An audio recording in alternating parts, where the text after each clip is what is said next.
창세기 41장 17절에서 40절까지 말씀 같이 읽겠습니다.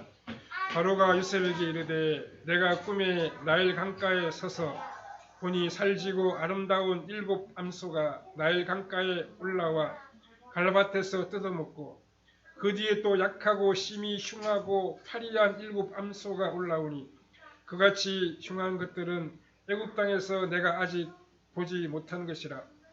그 파리하고 흉한 소가 처음에 7 살진 소를 먹었으나 먹은 듯하지 아니하고 여전히 흉하더라. 내가 곧 깨었다가 다시 꿈에 보니 한 줄기에 무성하고 충실한 7 이삭이 나오고 그 위에 또 가늘고 동풍에 마른 7 이삭이 나더니 그 가는 이삭이 좋은 7 이삭을 삼키더라. 내가 그 꿈을 점술가에게 말하였으나 그것을 내게 풀이해 주는 자가 없느니라. 요셉이 바로에게 아뢰되 바로의 꿈은 하나라. 하나님이 그가 하실 일을 바로에게 보이심이니이다. 7 좋은 암소는 7회요 7 좋은 이삭도 7회니 그 꿈은 하나라. 그 위에 올라온 파리하고 흉한 7 소는 7년이요 동풍에 말라 속이 빈 7 이삭도 7회 흉년이니 내가 바로에게 이르기를 하나님이 그가 하실 일을 바로에게 보이신다 함이 이것이라. 온 이굽 땅에 7회 큰 풍년이 있겠고 그의 7회 흉년이 들므로 애굽 땅에 있던 풍년을 다 잊어버리게 되고 이 땅이 그 기근으로 망하리니 그에 든 그 흉년이 너무 심함으로 이전 풍년을 이 땅이 기억하지 못하게 되리이다. 바로께서 꿈을 2번 겹쳐 꾸신 것은 하나님이 이 일을 정하심이라. 하나님이 속히 행하시리니 이제 바로께서는 명철하고 지혜 있는 사람을 택하여 애굽 땅을 다스리게 하시고 바로께서는 또 이같이 행하사 나라 안에 감독관을 두어 그 7회 풍년에 애굽 땅의 5분의 1을 거두되 그들로 장차 올 풍년의 모든 곡식을 거두고 그 곡물을 바로의 손에 둘려 양식을 위하여 각 성읍에 쌓아두게 하소서. 이와 같이 곡물을 이 땅에 저장하여 애굽 땅에 임할 7회 흉년에 대비하시면 이 땅이 그 흉년으로 말미암아 망하지 아니하리이다. 바로와 그의 모든 신하가 이 일을 좋게 여긴지라. 바로가 그의 신하들에게 이르되 이와 같이 하나님의 영에 감동된 사람을 우리가 어찌 찾을 수 있으리요 하고 요셉에게 이르되 하나님이 이 모든 것을 내게 보이셨으니 너와 같이 명철하고 지혜 있는 자가 없도다. 너는 네 집을 다스리라. 내 백성이 다 내 명령에 복종하리니 내가 너보다 높은 것은 내 왕자뿐이니라. 아멘. 예, 오늘은 바로의 꿈을 해석한 요셉이라는 제목으로 잠시 말씀을 생각해 보겠습니다. 오늘 본문에 나타난 애굽은 앞으로 14년에 걸쳐 큰 풍년과 흉년이 다가오게 될 것입니다. 앞으로 7년은 큰 풍년이 와서 아주 풍요롭게 살아가게 됩니다. 하지만 그 다음에 오게 되는 7년은 대부분의 사람들이 굶어 죽을 수밖에 없는 크나큰 흉년이 다가올 것입니다. 하나님은 이 어려운 때, 이 환난의 때를 위하여 요셉을 준비시켜 놓으셨습니다. 요셉은 14년 동안 일어날 일을 정확하게 예측했고 7년 동안의 풍년이 올 때 그 이후의 흉년을 대비하게 하므로 수많은 사람들을 죽음의 공포에서 건져내었습니다.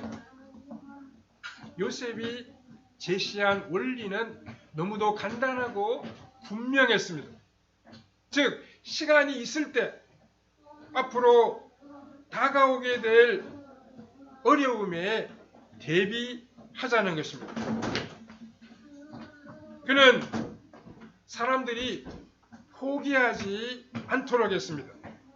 돈이 있을 때 내 마음대로 쓰고 그 다음에 흉년이 오면 모두 다 굶어 죽으면 되는 거지 이런 식으로 생각하지 못하게 했습니다.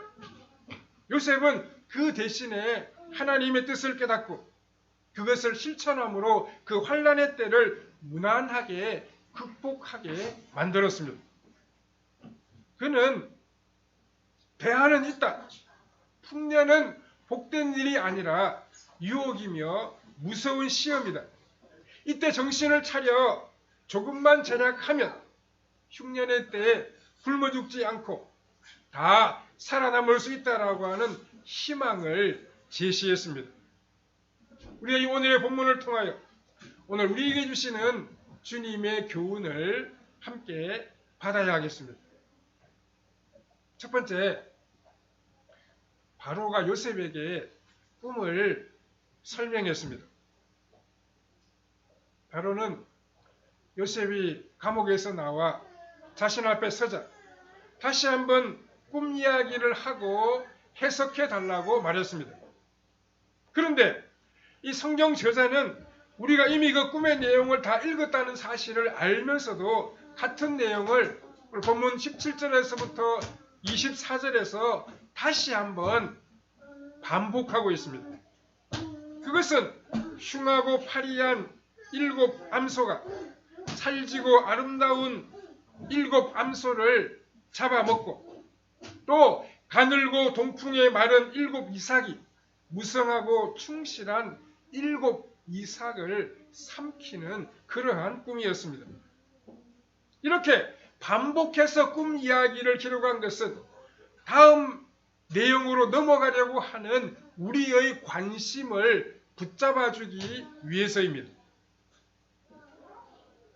그래서 이 이야기에 마음을 기울이도록 그렇게 만들고 있다는 이야기입니다.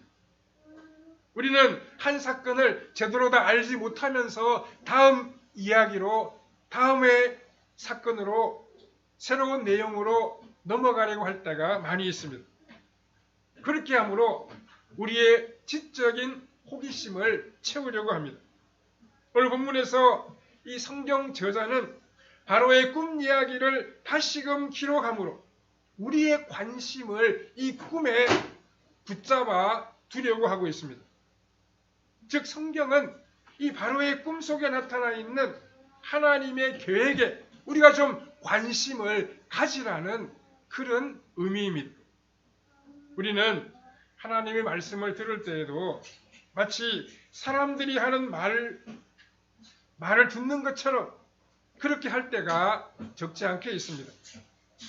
그래서 항상 새로운 것을 찾으면서 이미 들었던 말씀이 반복되면 지루하게 느끼기도 합니다.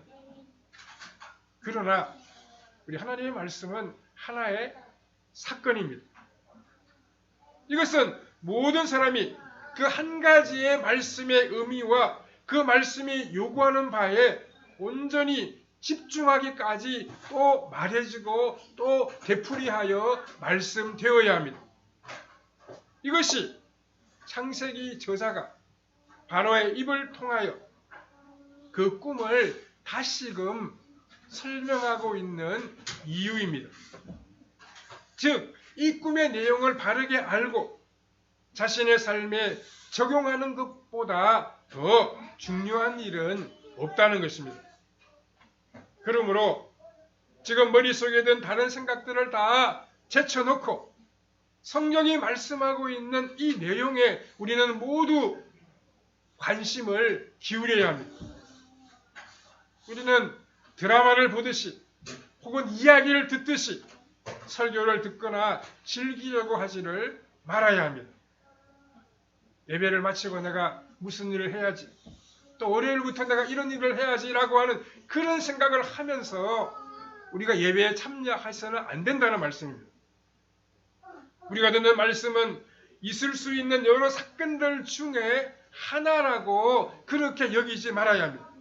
그렇게 하지 말라고 지금 성경 저자가 같은 내용을 반복하여 설명하고 있는 것입니다. 성경은 바로의 그 꿈이 여러 꿈들 중에 하나가 아니라 바로 그 꿈이며 우리가 여러 개의 사건에 신경 쓸 것이 아니라 이 하나의 꿈에 집중하기를 바라고 있습니다. 두 번째로 요셉이 바로의 꿈을 해석했습니다. 이제 요셉은 바로의 꿈을 해석하기 시작합니다. 성경 저자가 바로의 꿈을 반복해서 기록한 것은 다 이유가 있습니다. 그것은 우리가 이 해석에 관심을 기울이며 이 해석을 통하여 오늘 겪고 있는 어려움에 해답을 얻기를 바라기 때문입니다. 25절에 보면 요셉이 바로에게 아뢰되 바로의 꿈은 하나라. 하나님이 그가 하실 일을 바로에게 보이심이니이다 라고 했습니다. 요셉이 가장 먼저 한 말이 무엇입니까? 바로의 꿈은 두 가지 꿈이 아니라 하나라고 하는 사실입니다. 하나의 꿈이 일어나고 다시 다른 꿈이 이루어지는 것이 아니라 같은 내용을 반복해서 보여주고 있다는 것입니다. 요셉은 이 두 꿈을 하나로 묶어서 설명했습니다. 26절 27절에 일곱 좋은 암소는 일곱 해요. 일곱 좋은 이삭도 일곱 해니 그 꿈은 하나라. 그 위에 올라온 파리하고 흉한 일곱 소는 7년이요. 동풍에 속이 빈 일곱 이삭도 일곱 해 흉년이니 라고 했습니다. 요셉은 꿈을 해석하면서 세부적인 문제를 이야기하지 않았습니다. 전체적인 그림부터 설명하고 있습니다. 앞으로 크게 보아서 어떤 일이 생길 것이며 지금 처한 형편은 어떤 것인지 전체적인 그림을 그린 다음에 세부적인 사항으로 들어가니까 이제 문제가 풀리기 시작합니다. 28절 이하를 보십시오. 내가 바로에게 이르기를 하나님이 그가 하실 일을 바로에게 보이신다 함이 이것이라. 온 애굽 땅에 7해 큰 풍년이 있겠고 후에 7해 흉년이 들므로 애굽 땅에 있던 풍년을 다 잊어버리게 되고 이 땅이 그 기근으로 망하리니 후에던 그 흉년이 너무 심함으로 이전 풍년을 이 땅에서 기억하지 못하게 되리이다. 바로에게 꿈을 두 번 겹쳐 꾸신 것은 하나님이 이 일을 정하셨습니다. 하나님이 즉시 행하시리니 라고 말씀하고 있습니다. 요셉은 누구나 알아들을 수 있는 쉬운 말로 명확하게 해석했습니다. 간단하게 말해 앞으로 7년 동안 큰 풍년이 들게 되고 그 후에 7년 동안은 흉년이 들게 되는데 그때 많은 사람들이 굶어 죽게 될 것이라는 그런 설명이었습니다. 이러한 해석의 원리가 왜 중요합니까? 이것이야말로 오늘 우리가 처하고 있는 난관을 해결할 수 있는 성경적인 원리이기 때문입니다. 사람들은 어려운 일이 찾아올 때 신비적인 세계에 빠지려고 합니다. 그러나 우리는 우리가 지니고 있는 성경적인 안목으로 우리가 당면한 일들을 풀어내야 합니다. 어려움을 만날수록 우리는 정상적인 사고를 해야 합니다. 요셉은 바로의 꿈을 해석하기 위해 다른 지식이나 경험을 끌어다 붙이지 않았습니다. 자신이 과거에 꾸었던 꿈이라든지 다른 나라의 왕이 꾸었던 꿈 같은 것을 끌어와서 해석하려고 하지 않았습니다. 그냥 바로의 꿈 그 자체에서 설명하고 또 풀이했습니다. 요셉은 전체적으로 그림을 그렸습니다. 풍년이 오고 그 다음에 흉년이 올 것입니다. 그런데 먼저 올 풍년이 큰 복이 아니라고 했습니다. 이것보다 더 명쾌한 해석이 어디에 있습니까? 잘 먹고 잘 사는 것이 좋은 것이 아니라는 이야기입니다. 요셉은 그 꿈을 구체적으로 그들의 형편에 적용했습니다.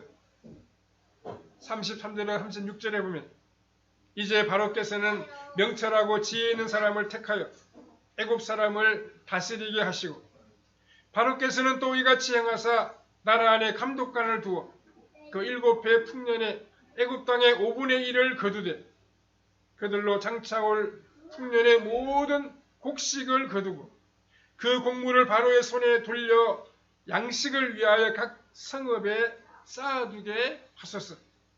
이와 같이 그 곡물을 이 땅에 저장하여 애굽 땅에 임할 7해 흉년에 대비하시면 땅이 이 흉년으로 망하지 아니하리이다. 이렇게 기록하고 있습니다. 요셉은 사람들의 관심을 먼저 오게 되는 이 7년 동안의 풍년에 모으지를 아니했습니다. 그들에게 중요한 것은 7년 동안의 이 풍년이 아니라 그 뒤에 오는 흉년이었습니다. 요셉은 바로와 그 신하들에게 7년의 이 풍년이 올 것인데 이것은 큰 유혹입니다. 잘 먹고 잘 살다 보면 마음이 나태해지고 교만하게 될 것입니다. 중요한 것은 풍년이 아니라 그 뒤에 오는 흉년입니다. 그러므로 풍년이 올 때 흥청망청 쓰지 말고 곡식이 풍족하다고 다 먹지 마십시오. 적어도 매년 5분의 1씩 비축하여 흉년 때에 목숨을 구할 수 있어야 합니다. 이렇게 이야기했습니다. 우리 기독교의 생명이 그 어디에 있습니까? 미래에 있을 재난에 항상 신경을 쓰는 것입니다. 미래에 다가올 환난을 항상 눈앞에 꺼내다 놓고 살아가는데 우리 기독교의 생명이 있습니다. 그런데 세상 사람들은 그렇지를 못합니다. 돈이 있으면 지금 다 쓰고 보자고 이야기합니다. 돈이 없으면 카드를 가지고 쓰고 먹고 싶은 거 있으면 다 먹고 입고 싶은 것이 있으면 다 사서 입으려고 합니다. 그런 사람들은 참 미련한 사람들입니다. 나중에 어려움이 닥쳤을 때 그때는 그대로 죽는 수밖에 없습니다. 그러나 하나님의 백성들은 하나님의 심판을 눈앞에 끌고 와서 살아갑니다. 그래서 어떤 심판의 순간에도 이미 다 대비가 되어 있습니다. 성도들은 자신에게 주어진 기회나 돈을 절대로 그냥 쓰지 않습니다. 우리는 언젠가 다 주님 앞에 서야 합니다. 그것보다 우리를 더 긴장시키고 조심시키는 것이 없습니다. 우리가 이 세상에서 아무리 욕심을 내고 이것저것을 다 한다고 해도 주님이 오시면 아무런 소용이 없습니다. 우리는 신랑을 기다리는 열처녀가 기름을 준비한 것처럼 모든 일을 믿음으로 행하고 성령으로 충만한 삶을 이어가야 합니다. 우리가 이 세상에서 늘 내일을 준비하면서 주님 오실 날을 기대하고 소망하면서 그렇게 조심스럽게 믿음을 지키며 살아가야 합니다. 우리는 어려운 일을 당할 때 어떻게 합니까? 어려움을 만나면 열심히 하나님 앞에 나와 기도합니다. 그런데 그 어려움이 해결되면 기도할 이유가 없어져 버린 것처럼 기도하는 일을 중단해 버립니다. 사업이 부도가 되려고 하면 애타고 간절하게 기도합니다. 하지만 그 사업의 문제가 해결되면 기도하는 일을 중단해 버립니다. 그러나 평안할 때 마치 곤란한 일을 당한 것처럼 절실하게 기도하게 되면 요셉과 같은 지혜를 가진 사람이라고 이야기할 수 있습니다. 우리의 형편이 힘들고 어렵습니까?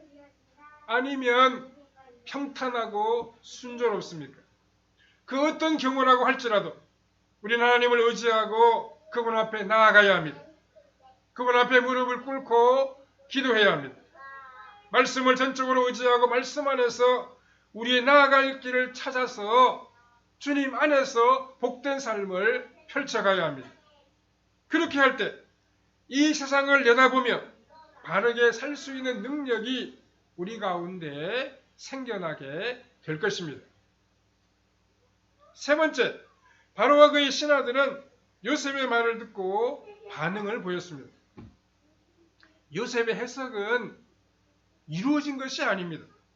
그것은 앞으로 다가올 14년 동안에 이루어질 일입니다. 지금 요셉의 이야기 외에는 아무것도 드러난 것이 없습니다. 14년이 지나가 봐야 요셉의 말이 참인지 거짓인지 알 수가 있습니다. 그럼에도 불구하고 바로와 그의 신하들은 요셉의 말을 전적으로 따르기로 결정합니다. 30절 이하에 보면 바로와 그의 모든 신하가 이 일을 좋게 여긴지라 바로가 그의 신하들에게 이르되 이와 같이 하나님의 영에 감동된 사람을 우리가 어찌 찾을 수 있으리요 하고 요셉에게 이르되 하나님이 이 모든 것을 내게 보이셨으니 너와 같이 명철하고 지혜 있는 자가 없도다. 너는 내 집을 다스리다. 내 백성이 다 내 명령에 복종하리니 내가 너보다 높은 것은 내 왕좌뿐이니라 라고 기록하고 있습니다. 바로와 그의 신하들이 요셉의 말을 따르기로 한 것은 너무나도 큰 은혜였습니다. 애굽 사람들은 원래 인격적인 하나님을 믿지 않는 사람들입니다. 그러나 이번에는 요셉의 말을 듣고 누군가 인격적인 신이 계시며 그 신의 감동으로 요셉이 이런 말을 한다는 사실을 다 인정했습니다. 참으로 놀라운 일이 아닐 수가 없습니다. 이스라엘 백성들이 출애굽할 때를 한번 생각해 보십시오. 그때의 바로를 한번 여러분 머리에 떠올려 보십시오. 그때의 출애굽 당시의 바로의 눈앞에 하나님의 놀라운 역사가 나타났고 하나님이 자신을 심판하심을 뻔히 보면서도 이 바로는 끝까지 하나님에게 대항했습니다. 그러다가 결국 온 애굽 땅의 장자들이 죽임을 당하는 무서운 심판을 받아야 했습니다. 하지만 요셉 시대의 바로는 아직 나타나지 않은 일에 대하여 경고를 받았는데에도 그것을 마치 눈앞에서 일어난 일인 것처럼 여겨서 하나님과 요셉 앞에 전적으로 복종하고 있습니다. 여기서 우리가 생각해 보아야 할 것은 바로의 신하들이 왜 요셉을 최고의 자리에 앉혔느냐라고 하는 사실입니다. 그들은 요셉의 해석을 듣고 앞으로 올 7년의 풍년과 또 7년의 흉년이 다가올 것을 알았습니다. 풍년 때에 5분의 1씩을 비축에 놓으면 흉년 때에 살아갈 수 있다는 사실도 알았습니다. 그러면 애굽 사람들 자신들이 그렇게 대비하면 될 것이 아니겠습니까? 왜 요셉을 총리로 삼고 심지어 바로까지 모든 실권을 넘겨주면서 그에게 기꺼이 복종하려고 드는 것이겠습니까? 바로와 애굽 사람들은 깨달은 바가 있었기 때문입니다. 그것은 아는 것과 실제로 실천하는 것은 다르다는 사실입니다. 그들은 요셉을 최고의 자리에 앉히고 그에게 전적으로 복종하지 않는다면 7년 풍년에 자신들의 마음이 교만해져서 그의 모든 경고를 잊어버리게 될 것을 알고 있었습니다. 물론 1년, 2년 동안은 조심하겠지요. 그러나 풍년의 기간이 길어질수록 재앙이 닥칠 줄 알면서도 그 대비에 소원해질 것이 틀림이 없습니다. 그러나 요셉은 어떤 사람입니까? 풍년이 오거나 흉년이 오거나 동요할 사람이 아닙니다. 그러나 하나님께 철저하게 훈련을 받은 사람이었습니다. 요셉은 철저하게 하나님의 말씀에 헌신된 사람이었습니다. 부유해진다고 해서 나태해지거나 가난해진다고 하여 비참해질 그런 사람이 아니었습니다. 7년 풍년에 흔들리지 아니하고 이 정책을 끝까지 수행할 사람은 오직 요셉밖에 없었습니다. 요셉만이 유일한 대안이었습니다. 하나님께서 수많은 사람들을 살리기 위하여 참으로 많은 은혜를 베풀어 주셨습니다. 하나님은 바로에게 꿈을 주셨고 해석을 주셨으며 하나님의 말씀 앞에 겸손한 마음을 주셨습니다. 이것은 오직 야곱과 그의 가족들 그리고 모든 애굽 사람들을 살리기 위한 하나님의 놀라운 은혜였습니다. 바로는 요셉에게 전적인 권력을 주지 아니하면 사람들의 마음이 교만해져서 풍년 때 결코 흉년을 대비하지 않을 것이라고 하는 사실을 알았습니다. 그래서 요셉에게 큰 힘을 실어주었고 바로 자신도 이 요셉을 따름으로 무서운 흉년에 대비했습니다.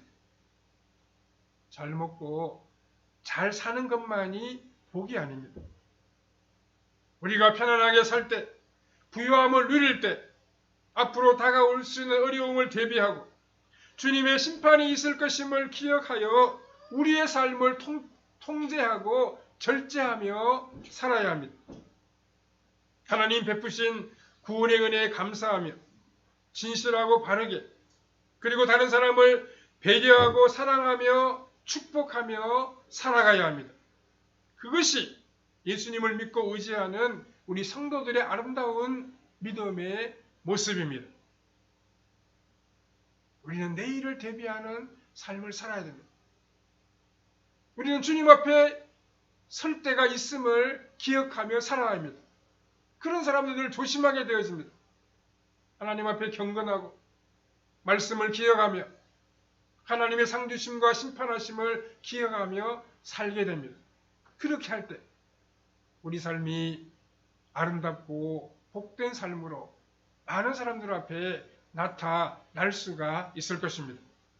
요셉처럼 하나님의 말씀에 헌신하고 늘 자신의 삶을 주님 앞에서 경건하게 살아감으로 다른 사람을 유익하게 하고 주님의 사랑을 나타내는 성도님들의 삶이 다 되시기를 바랍니다. 기도하겠습니다. 사랑하는 아버지 하나님, 오늘도 저희들에게 오셔서 주의 교훈을 가르쳐 주시니 참 감사합니다.